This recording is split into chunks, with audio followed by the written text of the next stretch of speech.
we are going to be talking about the gruesome murder of a beautiful young mother with a bright future, whose life was cut short allegedly at the hands of her lover. Welcome to the True Crime Corner with Mama Venus. Before we continue, please hit the subscribe button if you haven't, just to support the channel and to easily access my videos. Aviwe Jam Jam was born on the 5th of July in 1992 in the Dimbaza area. This is a settlement located 11 kilometers from King Williamstown in the Eastern Cape. She was born to Nomthandazo and Aviwe Jam Jam, and she had a younger brother. It is not clear when exactly, but when the siblings were still children, the family broke up. Nomthandazo and Aviwe went their separate ways, and they both decided to leave the Dimbaza area. Nomthandazo moved with the children to the Western Cape, and Aviwe went to Johannesburg. After moving around in Cape Town, Nomthandazo and her two children eventually settled in the township of Khayelitsha. This is situated 30 kilometers from the city center, and it is said to be the largest township in Cape Town. Aviwe quickly adapted to the new normal of her parents being apart, and even though her father lived across the country, they remained very close. Both parents, Nomthandazo and Aviwe, would later get remarried to other people. Nomthandazo married a man by the name of Michael, who quickly took up the role of a father in Aviwe and her brother's life, and he raised them as his own. Aviwe's wife, on the other side, also became quite close to the siblings, and the family blended quite easily. Growing up, Aviwe is said to have been the source of joy for her family. Always in high spirits, always singing and dancing, she loved people and hated arguments and conflicts in general. She started her high school career at Cape Town High School, and she completed her matric in 2009. After she matriculated, she immediately enrolled to pursue a tourism qualification at the Cape Peninsula University of Technology.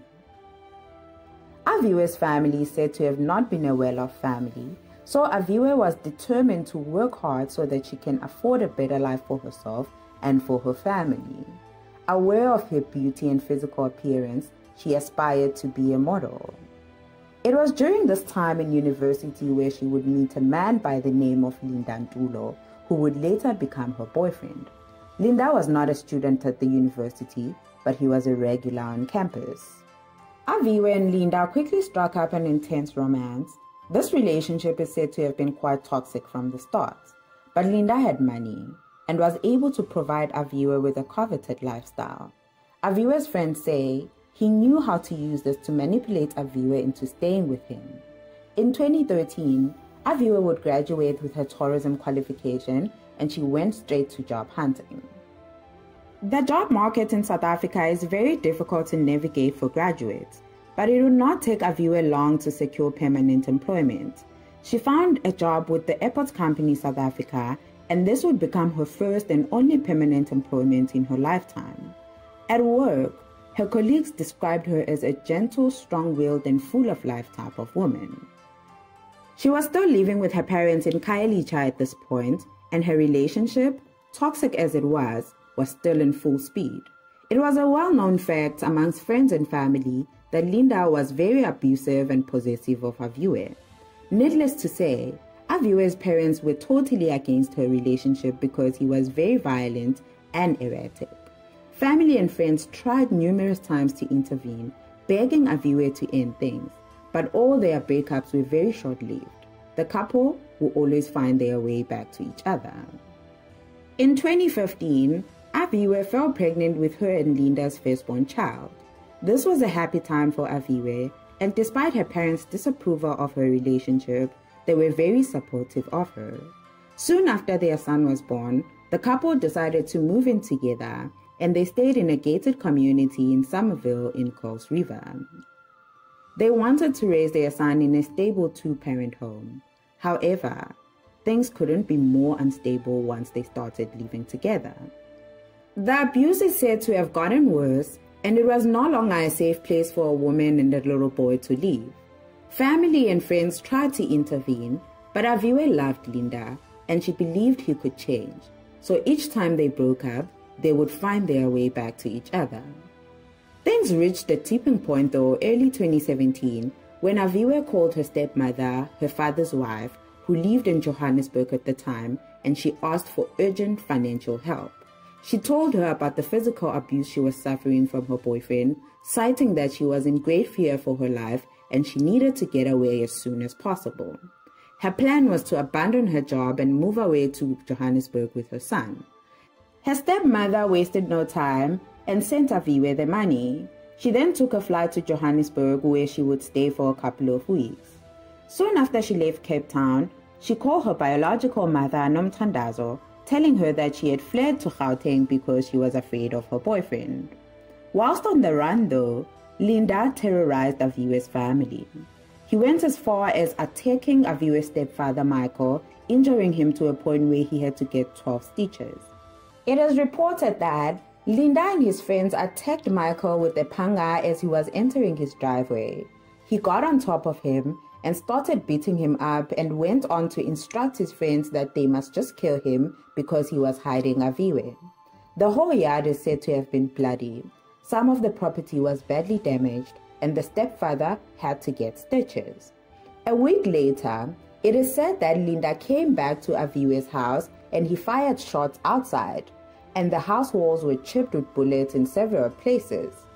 Aviwe had been safely in Johannesburg a few weeks when her mother, Nomthandazo, called her telling her about a prospective top hotel job in Cape Town. At first, Aviwe refused this opportunity, citing the reason she left Cape Town, but her mother would hear none of it. She was adamant that Aviwe needed to get a job and provide for her son. It had been a month already in Johannesburg and she still was unemployed. Aviwe's father on the other side, Liba, was totally against the idea of Aviwe moving back to Cape Town. He advised Aviwe to continue staying in Johannesburg because he was worried about her safety back in Cape Town. However, 2 months later, Aviwe finally conceded to her mother's pressure and she agreed to go back home. Once she returned to Cape Town, she went to the interview, but she unfortunately didn't get the job. 2 weeks after her return, her and Linda started talking again, and the couple managed to rekindle their relationship. This was a huge blow to her parents, and they expressed their disapproval, citing all the drama and violence that Linda had brought to the family, having attacked and badly injured her stepfather and damaged some of the family's property. They reminded her of why she had run away in the first place. This obviously fell into deaf ears because soon after they reconciled, the couple moved back in together. Aviwe was a woman in love, and she was very hopeful that Linda had changed and that her running away had at least taught him a lesson to treat her better. Things were good indeed, but just for a little while. On Friday, the 28th of July 2017, Aviwe called her mother Nomthandazo, telling her about their weekend plans with Linda. They had planned to attend several events from Friday night till Sunday, so she needed Nomthandazo to look after their son for them. Her mother agreed, and she was looking forward to spending the weekend with her grandson. They arranged that Aviwe would drop him off later that day. However, the day went by and Aviwe was no show. Nomthandazo became very concerned as she could not get hold of Aviwe by late Friday night. This was very uncharacteristic of Aviwe, as she always kept her mother on the loop on what she was up to on a daily basis. At this point, her phone went straight to voicemail. Giving her a benefit of the doubt, she decided to wait until the next day to try her again. On this day, her boyfriend answered her phone, and she told her that Aviwe had gone to the salon and left her phone behind. This was very strange though, because Aviwe always kept her phone glued to her hand. When they tried to reach her again later on the 29th, the calls went straight to voicemail. They tried calling her boyfriend Linda, but his phone was also on voicemail. The following days, the family and friends would make several attempts to reach Aviwe or her boyfriend, but their attempts would fail. I'm not sure why, but the family would wait a week before they filed a missing persons report. This missing persons case was opened on Monday, the 7th of August 2017. Upon opening the case, the police secured a search warrant to search Linda's house, and during the search, they found a lot of blood and bloody clothes in the boot of his car. When asked about the blood, Linda spun some story about how he had hit an animal on the road and he put it in the boot and buried it. However, when the police checked the front of his car, there was no damage that indicated the car had hit anything. So, the police collected all the bloody clothes and took it to be tested for DNA.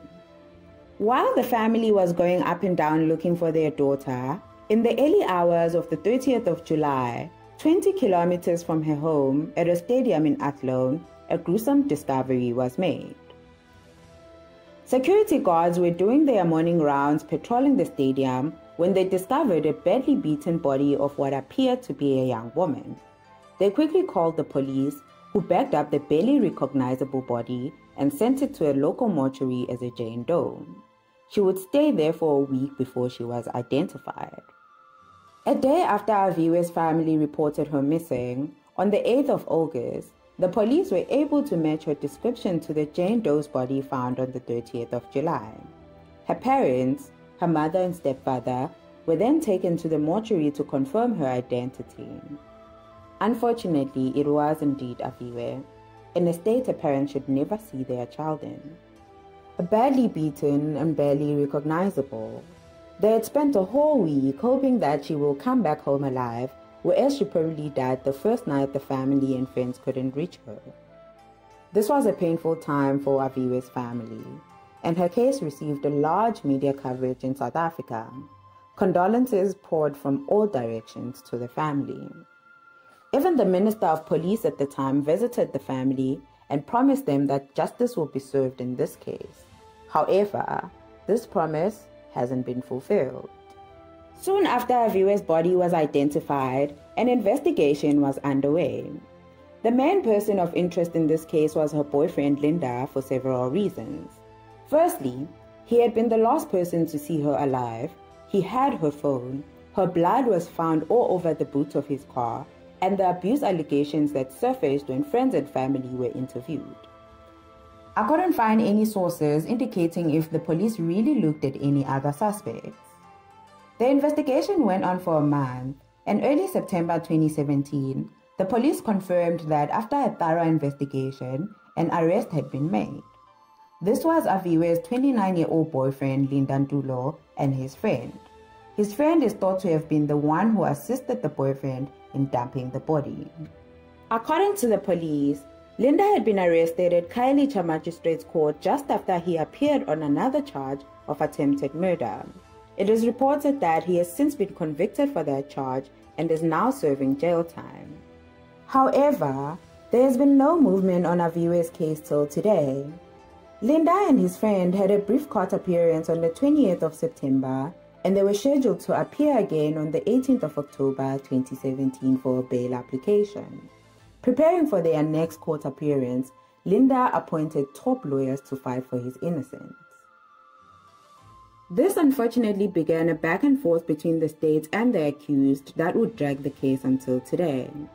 According to the National Prosecuting Authority, the state has been ready to commence with the trial since October 2018, but Linda keeps on firing his lawyers every time the trial is about to begin, and he cannot go to trial without representation.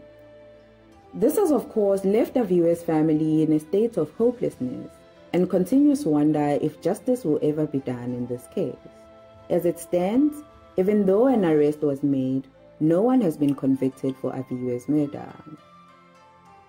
Okay fam, this was another difficult case to cover. My heart goes out to Aviwe's family and her son who has lost both his parents in this whole tragedy. May Aviwe's soul rest in peace, hey? And may all those who were involved in her demise be brought to justice. Yeah, guys. Yep. Please don't forget to subscribe and hit the like button on your way out. See you on the next video.